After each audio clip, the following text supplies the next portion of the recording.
Hi, folks. Our next three speakers today, Sam, Tim, and Zuby, are all already on. Um, I see Sam. I don't see Tim or Zuby. Do you guys want to come on camera? Yeah, here I am, Varun. Hi, everybody. Hey, Tim. Hello. Hello. And there's Zuby. Hi, guys. It's great to see you. How are you all? Good, good. Great to be here. Um, so we just wrapped up our last session on growing your use cases, and now we're going to go into disability and entrepreneurship. Sam, Tim, Zuby, thank you so very much for joining us today. Everybody, you've already met Sam and Tim, I think. And Zuby is an amazing entrepreneur and a speaker from the United States. And I'm very, very excited that he's joining us today for the session as well. So all three of you, welcome to another session of ATS Labs. Great to be here. Thank you. Excited to be here and back talking to everybody. What we wanted to talk about today was the intersection of disability and entrepreneurship. All three of our speakers today have been entrepreneurs in a past life, and they're still doing a lot of exciting stuff. But I thought it would be interesting especially for those of you identify as having a disability, to hear some fun stories, some war stories from life as entrepreneurs with a disability. So why don't we start off with a little bit of introductions in your own words? Zuby, why don't we begin with you? Can you share a little bit about yourself and your work? Sure. Good morning, everyone. It's Sunday. It's about 10 a.m. Central Time. I hope everyone is having a great weekend so far. Varun, thanks again for inviting me to speak on your platform, Access to Success. And again, congrats on launching the first disability-focused accelerator in the entire country of Canada. That's really exciting. My story, I started out in pre-med. I wanted to be a doctor. I was born and raised in Nigeria. I came to America right after high school, and I did start pre-med, and I joined the US military. And within 2 years, I became legally blind from Stargardt to macular dystrophy. It's the juvenile form of what we know as age-related macular degeneration, but it's a genetic deficiency. And that ended my military career as well as my medical studies. And so of all things, I chose computer engineering, and I struggled all the way through. And later on in the section, I can draw some war stories from there, from that experience. And worked in the industry for a while, but my vision was always troubling me. I had to go through 300 eye care professionals before we actually did genetic testing to find out that I have 3 rare genetic disorders affecting my retina. I also have cone rod dystrophy. I ended up at the School for the Blind at some point. I flunked out of college at some point. So lots of war stories, but now I left all that behind and transitioned to start solving disability problems. Being an engineer, the first thing I did was I built. I didn't know anything about entrepreneurship. So I wanted to solve the pain point I faced, which was accessibility. So I thought to build the greatest thing, which was a brain-controlled solution to help me control my assistive tech. And then that thrust me into entrepreneurship by founding a company called Think and Zoom, and that led me to a lot of global speaking career. So that's a bit about myself. Thank you, Zuby. Simon, would you like to go ahead? Absolutely. So those of you who were here at the last session I was at probably already know me as the accessibility evangelist here at Fable. And of course, Fable itself is a startup. After the founders, I was its first employee. So I've been on this startup journey with Fable for quite a while. But I've been in startup and entrepreneurship for quite some time before Fable even existed. My kind of original plan in high school, I wanted to be a computer scientist because computers have made such profound changes to the independence of people with disabilities around the world, and could make even more profound changes if we could just sort of solve some of the problems of access and user friendliness and affordability and all of this stuff. Myself being a screen reader user, born blind, born and raised here in Canada. But unfortunately, I just couldn't do the kind of advanced high school mathematics. Once they started showing all those graphs and the teachers didn't really have the training to kind of make the STEM education accessible, it didn't work out for me. So I decided, well, computer science in university is not going to be a thing. I won't be able to get in. I can't get the math grades in high school. So I transitioned into journalism. Which was a brilliant move, because right as we were attending all of our university classes, basically all the papers were firing their full-time journalists because the web was happening and nobody was paying for news anymore.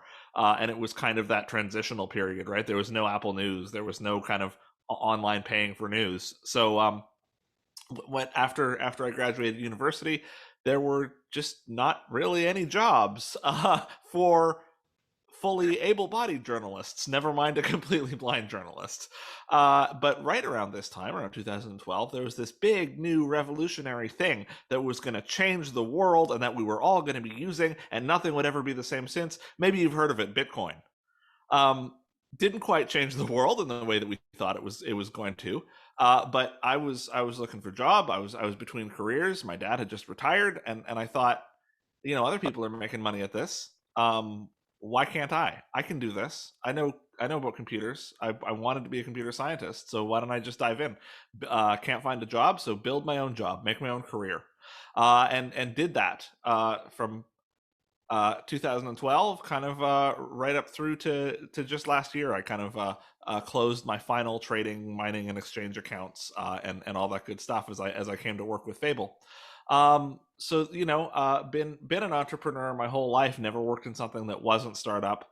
But as a person with a disability founding a company, there are a lot of challenges that we don't think about that shouldn't be challenges. And so really happy to go into some of those war stories, some of those challenges, the things that if you identify as a person with a disability, you might need to think about that unfortunately other founders may not need to think about, and challenges that I think folks like ATS Labs are doing a great job of helping with and of helping you to solve. There was certainly no startup accelerator for people with disabilities when I was doing it, and I think if there had been, I may still be in the crypto business and would not have failed. And it's okay. It kept food on the table for 10 years. Didn't take over the world, but that's okay. I learned a lot, and the things that I learned, I use every day today in my job. And so, that's really important to me. You want your startup to be successful. You want to take over the world. You want to be the next Google. You want to be the next Facebook. But if you're not, that's okay too. The value that you are getting from doing what you're doing now, you're going to learn more than you ever learned in university. And it's going to be a lot more useful to you. So, whatever happens, keep pushing ahead and keep doing what you're doing. Thank you, Sam. I love what you said about challenges that should not be challenges. We're going to come back to that. But Tim, how about you? Yeah, so hi, everybody. Those of you may remember me from my last session when I was wearing my corporate CIBC hat. But because this is a Sunday and not a Saturday, that corporate CIBC hat is now off, and I get to talk a little bit about my journey before CIBC. So I'm Tim Rose, and when I graduated university, I did my master's degree in the UK, and when I came home to Canada, and I think I may have even mentioned this in the last session, I was quite sure that I was going to walk into a job right away. I was successful. I had all sorts of volunteer and extracurricular stuff on my resume, and I came home and that didn't happen. And I faced quite significant discrimination in the job market, as Sam and Zuby have already alluded to, based on disability, based on perceptions, based on a lot of things. And it was a tough time for me. It was a pretty dark time, and I went into a bit of a mild depression. And if it hadn't been for the support system I had around me, my parents, my wife, family and friends, I don't know where I'd be right now. But eventually, I realized that I needed to take matters into my own very disabled hands and make something if nothing was being made for me. And what I realized was that I'd always believed that my disability was an asset. It made me more creative, it made me more responsive, it makes me agile in the way that I think. It makes me a good public speaker because I've had to present rather than doing the physical aspects of class projects. So there were so many things that were positive about my disability, and that's what companies weren't seeing. So I decided to show it to them, and I set up a company called Disability Positive Consulting, which was a consulting company founded on this idea of helping organizations recognize the asset in disability. And so I would do speaking gigs, I would do one-on-one consulting, I would do project management consulting. And I did that for about 2 years full time. And I'll share some stories later in the hour. But it was through that work that I was able to get connected into what is now my full-time career. And so, as Sam was saying, you don't know where this will lead. I never in a million years thought with a human rights degree I would work at a bank now. It still shocks me that I work at a bank sometimes. And so, but it all started when I had that light bulb moment around disability positive consulting and how I can tell my story in a way that makes sense for organizations and companies to pay me to tell it. And I'll talk a little bit about some of the fun stories I have a little later in the hour. Thank you, Tim. I think we can jump right into what Sam said about challenges that should not be challenges. I think that's a great segue. So Sam, do you want to start off? What did you mean by that? And how did you overcome them as an entrepreneur? Absolutely.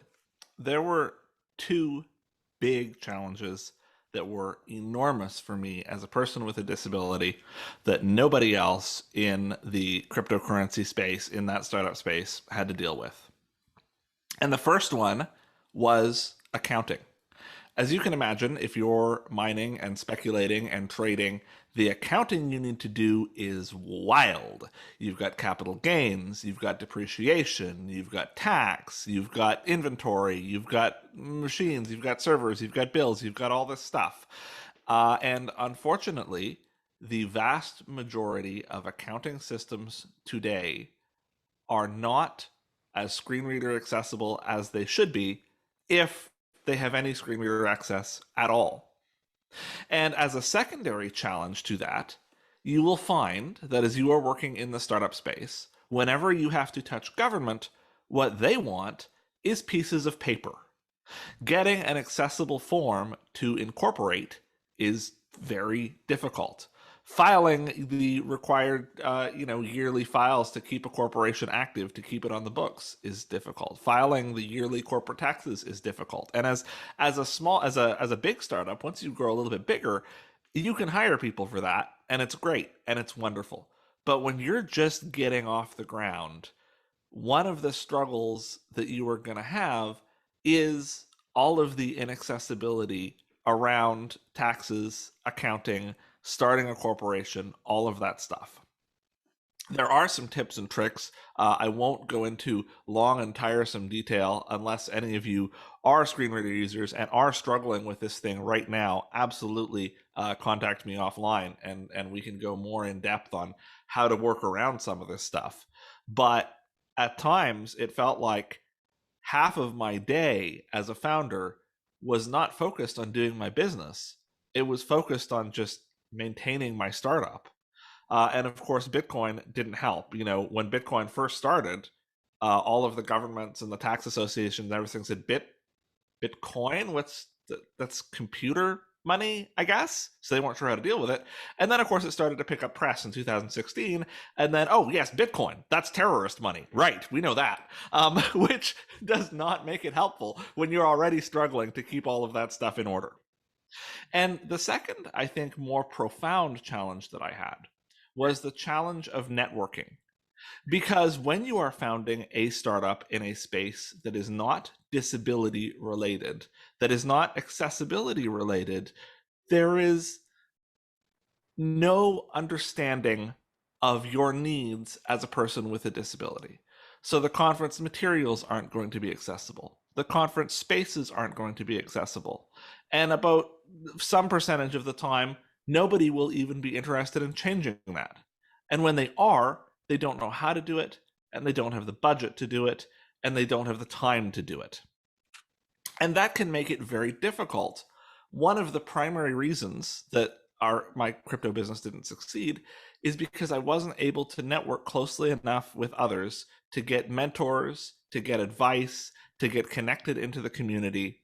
One of the things that I didn't realize when I was sort of developing my startup, I got it to a place that I was happy with. It was supporting me. I was making a living. It was great. It was wonderful. But one of the pieces of advice that nobody ever gave me is a startup that is not growing is shrinking. And if I had been able to network, I probably would have gotten that key piece of advice instead of realizing it 7 months too late.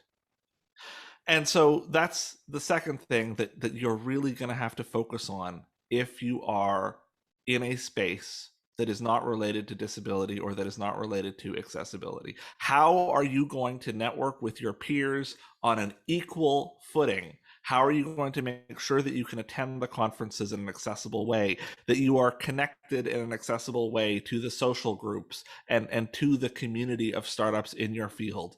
Because a startup, unlike perhaps a large corporation, a startup can't stand alone. You have to have the things that ATS Labs is offering you right now. You have to have mentors, you have to have advisors, you have to have friends, you have to have peers. And if you don't have those things, you will not succeed. And too often it's easy to say, oh, well, that's not directly related to my business. Networking isn't directly related to my bottom line, so I'm not going to worry about it too much. But I will tell you this morning that you do need to worry about it, and you do need to think about it, and you need to create a plan to make sure that you can network and partner with the people in your industry that you need to be networked with and that you need to partner with. Because if you don't, no matter how good you are at doing the thing that you do, at doing your business, you won't be able to succeed without those partnerships. And I don't mean that to sound negative or gloomy. You can do it.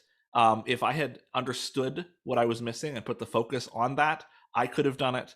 But I want to put that out there and to be realistic with all of you listening today, that it is important and it matters.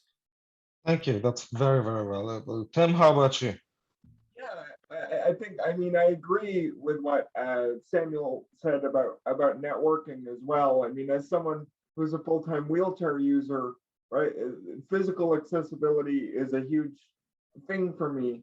And back in the before times when we could all do these things in person, a lot of those spaces weren't accessible and aren't accessible. Well, the other one I'll point out that's possibly unique to me, although I don't know, some of you may have experienced similar challenges, is that because of my disability, which, to remind everyone, is cerebral palsy, so I have a significant physical disability. Basically, I have the use of 2 fingers on my left hand, full vocal range, and that's pretty much it. And so what that means is that I need personal support workers throughout my day to get me up and showered and fed and all that stuff. And trying to fit personal support worker schedules around an entrepreneur schedule is not easy. Trying to worry about not being able to get yourself up early or put yourself to bed late when you're trying to hustle to get a project out the door or something like that is very, very difficult. And it's something that very few entrepreneurs understand, right? Like, I would have people say to me, why can't you work on this till 11 p.m. at night? And I would have to say, because I have to have someone put me to bed, and they have their own schedules, and so everything needed to be regimented. And so it's how do you combat that idea that when you're an entrepreneur, you just have to hustle, hustle, hustle, and be as flexible as you possibly can, when that flexibility wasn't inherently built in my life.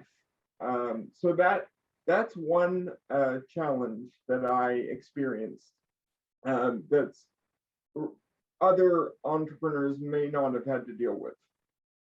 Yeah.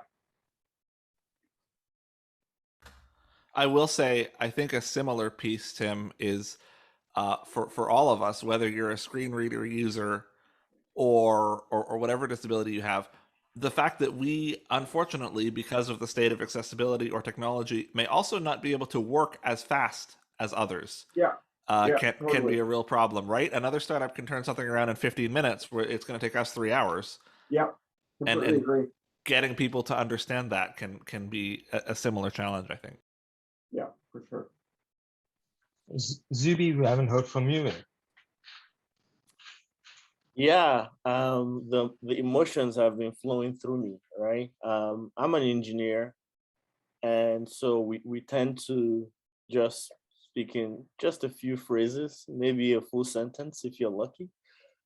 Samuel is a journalist and has really painted the picture, and Tim also is a good speaker. And Tim, Samuel, I really applaud you for persevering through these challenges that the rest of society doesn't even understand. Let's just look at what Samuel talked about in terms of accessibility that he was facing when he was running his Bitcoin startup.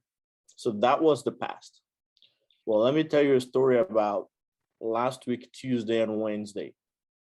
I received a Kindle book.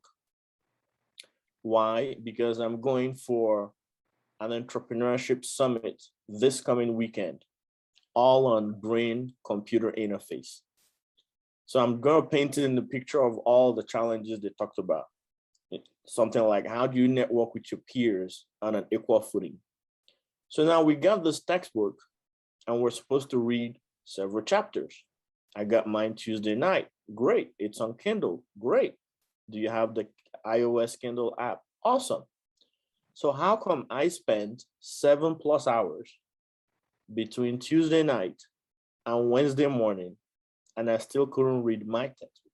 And this included an hour call to Amazon because they own Kindle, and 2-hour calls to Apple because they own my iOS iPhone.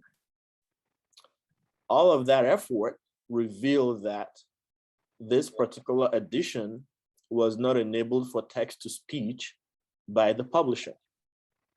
So after 7+ hours and 2 days, I had to go back to the source that sent the book. And of course, they couldn't reach the publisher. So the alternative was to send me an earlier edition, which an earlier edition doesn't have the same information as the second edition. And by this time, I can honestly tell you, I wasn't pulling my hair out because, of course, we go through this all the time, but I was exhausted. And it's been several days and I don't even want to read the text right now, right? And so I've often stated that being disabled and running a startup is like climbing a mountain on top of a mountain. It is humongously challenging beyond the wildest dreams. So while my peers could have been on the second round of reading whatever we have to read, I'm emotionally exhausted just to try the first page. And so the war stories are just endless. And then another thing is, to Tim's point and Samuel's point about people not understanding whether it's the schedule or the ordeals or things you have to go through. Well, when you try to bring forth a solution, the people that have the resources to surround that solution and move it forward do not understand the need for the solution. So let's take Samuel, for instance.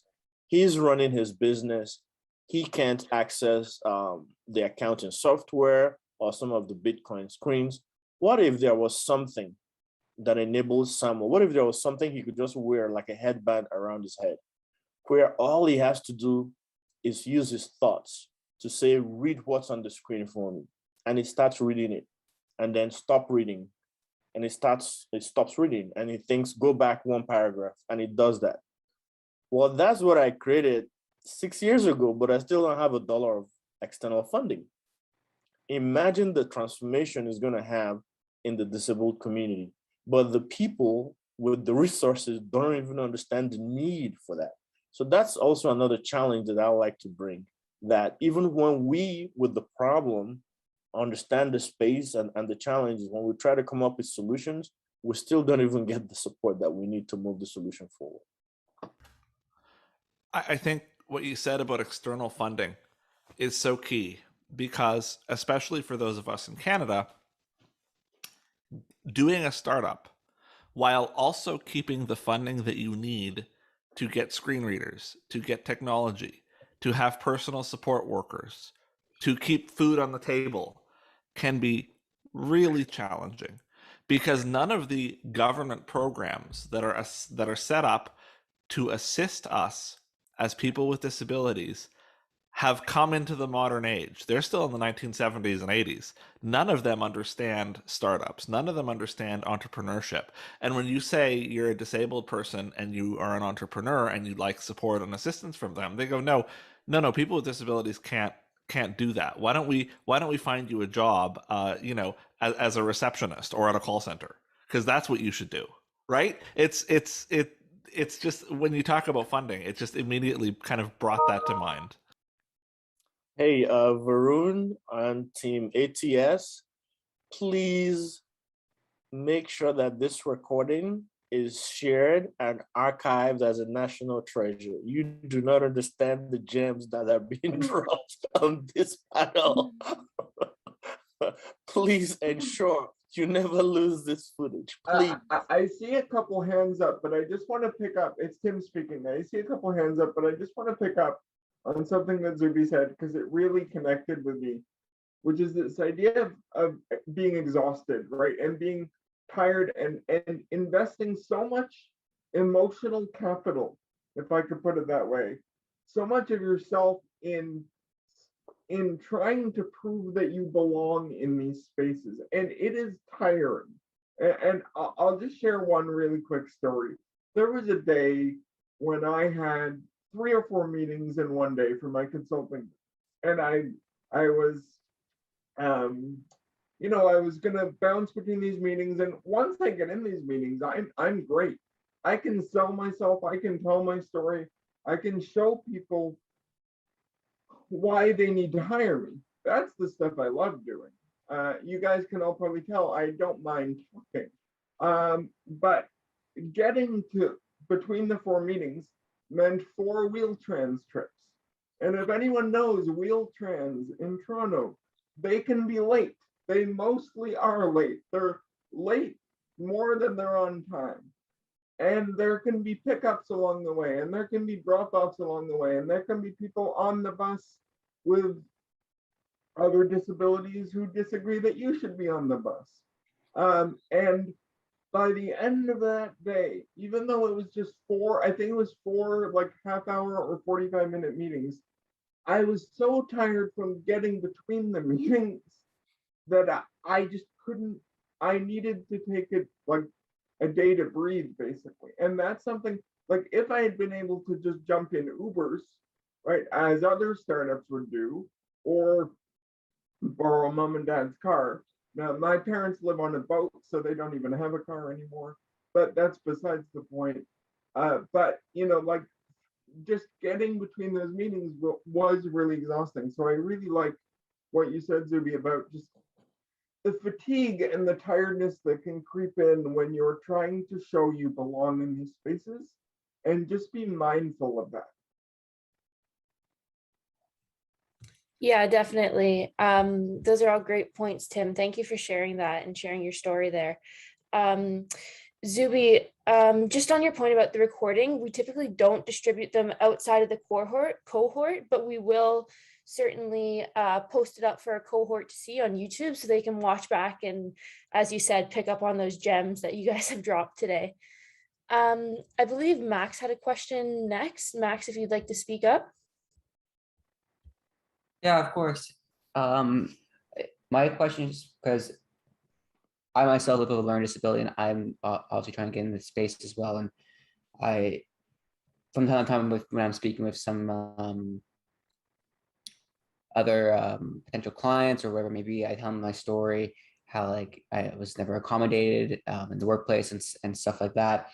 And after going through the story and giving the sales pitch, I don't really hear back, and it's like they give me like, oh yeah, it's all good, like you're doing a great thing, and they give me all kind words. But when it comes to actually getting getting the product moving forward, or any people who just want to be involved, it's like it goes quiet, and I follow up, and it's after a while it gets to the point where I'm doubting my own capabilities. Did you ever find that when you're going through the process and just the grind? Because I find myself emotionally exhausted.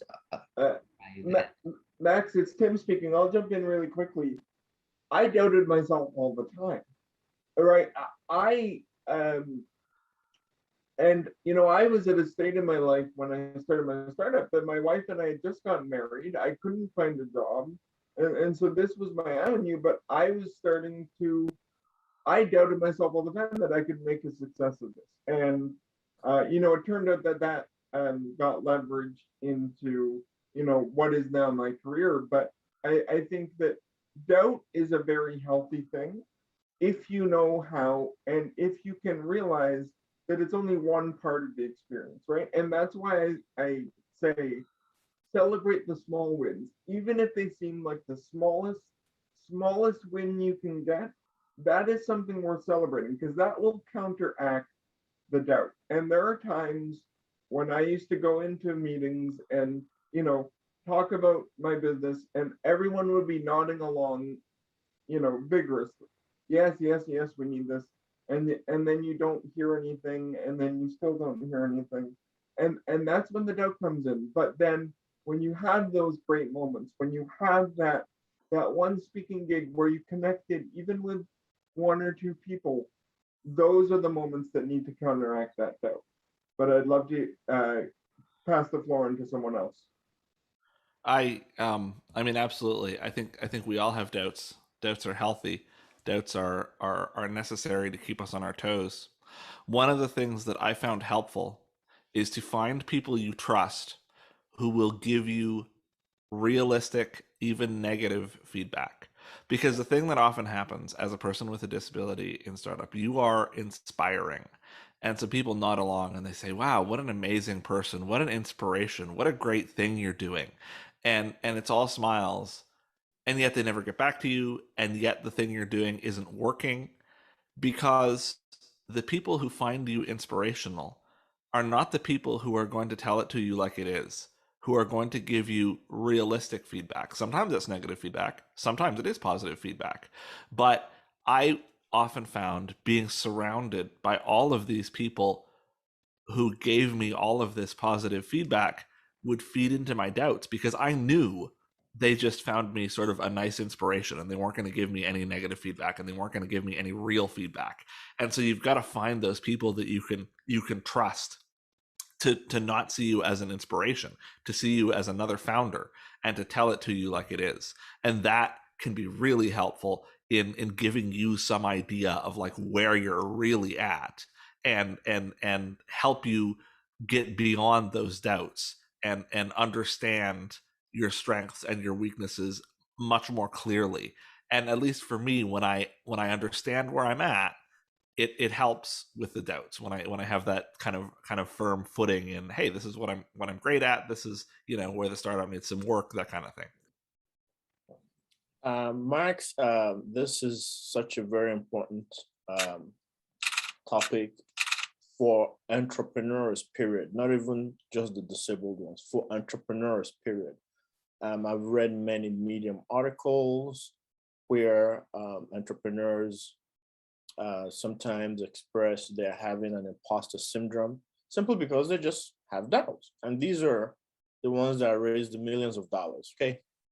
Now, when it comes to the disability community, then it's even more severe, right? But what I want you to develop is the mindset of how can I achieve? And since the doubt affects everyone across the board, developing that positive mindset of how can I achieve my goal? And when you craft a plan, then developing the attitude or the tenacity to just pursue and persevere and keep knocking down the pins and going after your plan. And then also ensuring that you arm yourself with enough education and information, not necessarily the formal four walls of schooling, but just train yourself as much as possible. And this is what I mean by that. When I started my entrepreneurship journey, I couldn't even spell tech entrepreneurship. I didn't know it was a thing. So I fell into it. Well, since then, I've gone through schools like MIT for innovation training and technology, Harvard Business with D. Clayton Christensen for business innovation training, Harvard Medical School with Eric von Hippel for healthcare innovation training. And I'm currently in a venture capital fellowship that just started on Friday, because I've realized that to operate very well in the technology entrepreneurship space, you need to understand technology roadmap, you need to understand innovation very well, you need to understand the ins and outs of funding, where the LPs bring their money from, the institutional investors, how it flows into the venture capitals, how it flows into the startups, and how all that money gets gains and goes back all the way to the LPs, right? And so it's taken me a very, very long time, but it took me a while to at least figure out all the missing pieces, all the things that I didn't know. And slowly but surely, I'm going ahead and acquiring all those pieces. So once you arm yourself and train yourself very well, nobody can stop you and nobody can touch you. So just develop the mindset of how can I achieve? Take the time to figure out all the missing gaps and then go about filling them for yourself. Yeah, and those are great words, especially I love how you touched upon imposter syndrome, because I know that's such a big issue even within just the tech community as well. I believe Ara has a question next. Yes, Ara, hi. go ahead. Yes, this is Era. Hi, how are you guys? I just wanted to ask the question, and I hope I'm not bringing my false observation, but I've noticed that a lot of us, and myself included, I am hard of hearing, so I am a person with a disability starting a company, that a lot of us tend to be solo founders in small teams of people working on our business. And I was wondering if we should be looking at, rather than trying to figure it all out ourselves, if you had some suggestions or feedback, how we can go about attracting other people on our journey in building our business. So that's my kind of high level question. I think a lot of that comes from the difficulty in getting investment, right? As a person with a disability, when you start a business, you tend to start it as solo because I don't know about everyone else in the space, but I know I was certainly bootstrapping it myself. And it can be a really long time before the possibility of getting external funding is possible for you as a person with a disability. I think a longer time than it would be if we were people without disabilities. I would say absolutely. If I could have hired someone to take care of all the inaccessible stuff, it would have been great. But until sort of very near the end, that just wasn't a realistic possibility for me. And I think that highlights one of the things that we need to change. We need to make sure that investment capital is as accessible to us in the early days as it is to anyone else, so that we can hire those extra folks that are even more crucial for us to succeed.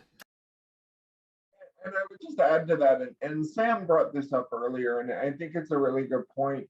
You guys have ATS Labs, right? This is an incredible resource that Zuby, myself, and Sam didn't have when we were starting on our entrepreneurial journeys. Things like incubators for people with disabilities, these up until like a year ago didn't exist, right? So build that network, find the people that are like-minded and that want to work on a similar or the same problem that you do. And I think I mentioned this in my last session, I got connected early in my entrepreneurial journey to the School for Social Entrepreneurs. And that was a great organization of other startups, that I could go to and bounce ideas off of. And they weren't disability startups, a couple of them were, but they weren't all disability startups, but just having that network. And how did I get into the School for Social Entrepreneurs? I went for a tour of the venue where they're housed, and the tour was canceled. So I was waiting for my Wheel-Trans to pick me back up, and someone was sitting on the couch and we started talking, right? Like, you never know when these opportunities are going to come up. So find that network, find the like-minded people, and really, build those relationships and build them authentically, build them genuinely. The one thing I will caution there is that don't think because you are a disabled entrepreneur, you have to take the first partner that comes along. Make sure it's a partner that fits for you, right? You have just as much right to be in this space and in this world as anyone else. And so you shouldn't have to settle for something just because they might want to work for you. If you don't want to, or work with you, if you don't want to work with them, then it's not going to work. And you should, be mindful of that. So This is I'm sorry, was somebody saying something? no, go ahead, Zuby. Ara, this is a classic question, and it's one that, in order to even understand it very well, I'll just take a step back. And part of the contributing factors is that tech startup world has a certain culture. If you look at from the early days where the VCs, were being created, the VC industry was just starting out, and where it bloomed, it just happened to be like in the Silicon Valley area. And then you start profiling those companies. The famous ones will be your Apples and other Silicon Valley companies like Compaq. Compaq is a classic example because there's a whole movie or documentary on them called Silicon Cowboys. And it shows 3 engineers. They were all friends, left a particular company, and they didn't even know what to do. And they just kept brainstorming in a bar.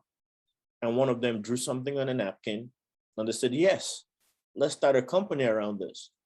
So the point is, the tech startup culture and mindset is one that supports 2 to 3 co-founders from the get-go. 2 to 3 people coming together and saying, okay, we're going to work on this thing full-time plus. We're not going to do anything else. We're going to keep going till something starts, right? Now, why isn't it very easy in the disability community? Well, take an assessment or a survey of the technology landscape, science, technology, engineering, math. How many disabled folks do you actually see there? So if we have a very small fraction of us being in the STEM space, then that's even a much, much, much smaller a fraction of us that will flow into tech startups. So that's really where it begins. And then when you're now working in accessibility, like you're working in, which is very important. Well, you are now the subject matter expert. You have the lived experience, but you will hardly find somebody like you with the subject matter expertise and lived experience that also is innovating in technology. And so it makes it very difficult and very challenging. So this is something that we've been thinking about for a while and trying to find ways. I think you connected me to Saida, who is working on solutions for the deaf and hard of hearing community.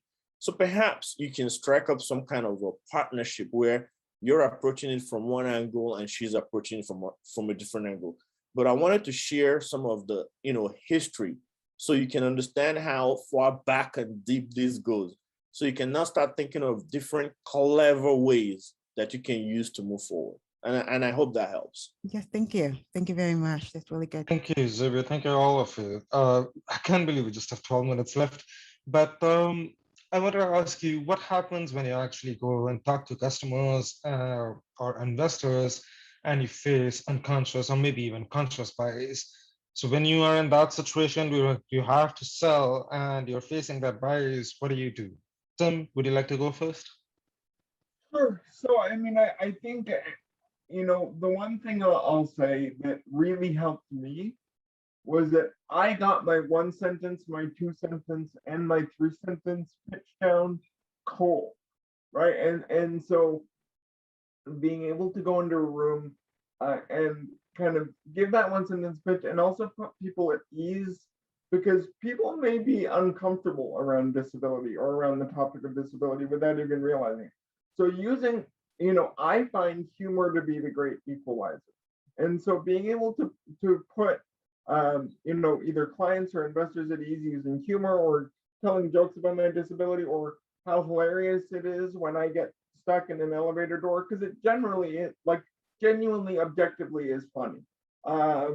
And like I'll say that. And like being able to use those stories to kind of counter some of that bias, but also just making it clear that it's okay for people to ask questions, and making it clear that if they don't take you on as a client or as a vendor or anything like that, it doesn't mean that they're ableist, right? Like, don't go there right away.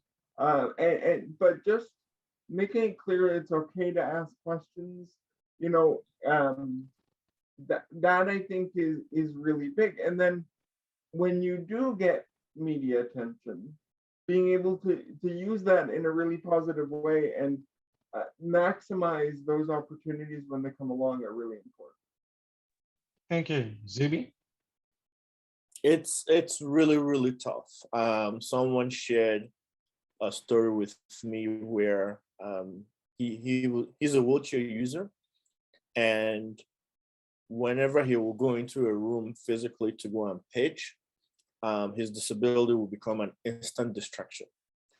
And when COVID hit, well, he didn't have to travel anymore.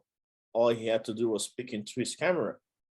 And all of a sudden, he was able to attract the funding and his business took off. So it is just ultimately challenging. But what he shared with me was very similar to what Tim mentioned. He said he always made sure he knew his data down. If you ever watch Shark Tank, how those sharks are always quizzing the founder, right? He said he makes sure that he can answer any question down cold. He knows his numbers very well. And by presenting that capability, you sort of start reducing that distraction and reducing that noise, and you shift the focus from your disability to, hey, let's actually talk about business. Let's talk about product development. Let's talk about the market size. Let's talk about acquiring customers. Let's talk about returns on your investment, right? And so that's one tip that I can share, by just doing your very best to know your market very well, know your numbers more than anybody else. Wake up at 12 a.m. in the morning, start rattling off numbers. And that is one strategy that can help shift the conversation from, being focused on your disability to let's just focus on the business at hand. Absolutely. And, one thing that hasn't been mentioned, but sometimes there is ableism. That's a real thing, and it's not great. But the thing you have to say to yourself is, I have a startup to get done. Do I want to work with this person badly enough to waste my time countering their ableism? And sometimes the answer is yes. But far too often we get so focused on, I mean, I can prove myself to this person, I can get this person, I can work with this person, that we don't stop to think, are they worth my time? And I would say in about 70% of cases, the answer is no. Move on to somebody else who's ready to work with you, who's ready to deal with you, who understands, who isn't, you know, presenting this ableism. Because exactly, self-worth, you're worth it. You belong here. You have the right to be here. And unfortunately, sometimes you do have to prove it to an investor, but a lot of the time you don't. And if you had to spend days proving to this investor that you do have the right to be here and that you're worth it, is that really the person you want to work with closely for the next 3 years? And the answer is probably not. And so I just leave you with that. All of the other stuff is important. Having the data, doing the due diligence, building the rapport, it all matters, and they're all great techniques. Just before you start down that road, take a minute to think, is it worth my time, my monetary capital, my energy capital, and my emotional capital to do this? Because you're investing in them, in their education, in their understanding disability, just as much as they're investing in you. And sometimes it's not worth the investment. And I'll just add really quickly, sometimes it's not the client that has the issue, right? So I got contacted by Progressive Insurance to come down and do a big speaking gig in the States on disability positivity in big business. And they were going to pay me big money. And some of you may remember seeing these headlines. I made national news headlines for a couple weeks because Air Canada couldn't fit my wheelchair on the plane. Now that is a legal case that is still ongoing. And yes, Varun, I see your face. That was me. That was my case a few years ago. It's a legal case that's still ongoing. But I was the center of a media shitstorm for a few weeks. I had people emailing me, telling me I was an entitled prick. I had news outlets literally showing up at my door unannounced.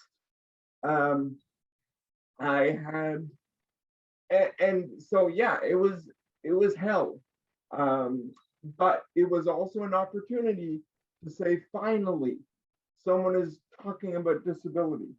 Like, let's pivot this on its head to be a really positive conversation around some of the barriers in this case, transportation. But so sometimes, and to their credit, Progressive Insurance was hugely supportive. Right? They were right there. They were my client. They were the ones I was coming there to speak for. They were hugely supportive. They were helping me find solutions. They were commenting back in the media when the media picked this up, like, we want Tim Rose. So sometimes it's not the client, it's other forces that you need to get there. That's, and I can't believe I read about that. I didn't know that was you. I'm so sorry. That must have been hell. What, Varun, I've got many stories on that whole thing. We'll talk over drinks sometime. We're very quickly running out of time. So one last question I did want to ask you, if you're okay with going over by a few minutes, is that okay? Yep, no problem. Thank you. So I wanted to ask, given the work that we do, that you all have done, and given the disability aspect of it, sometimes folks like all of you here end up being thrust onto the stage as a leader in the space. Sometimes one might feel like you're not ready for that scrutiny as a leader in the space. So how do you get comfortable with being seen as a leader in the space, whether you're ready up for it or not? So I'd love to get your thoughts on that, as well as any last thoughts that you'd like to share. Sam, would you like to go first? Sure. One of the things that is very important for me that I do whenever I find myself on the stage, whether it's with Startup or whether it's at Fable, I am speaking from my personal lived expertise, and I have an expertise in accessibility and disability. But I always like to make clear that I cannot speak for everyone with a disability. Too many times I'm put on the stage and everything I am saying as a blind person is sort of taken as gospel. Oh, well, that's also for deaf and hard of hearing folks. And I never want to pretend that I'm speaking for other people.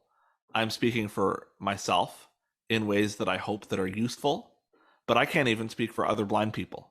And it's the work that I try hard to do is getting people to understand that, like, just like races, just like gender identity, everyone with a certain disability is not a monolith.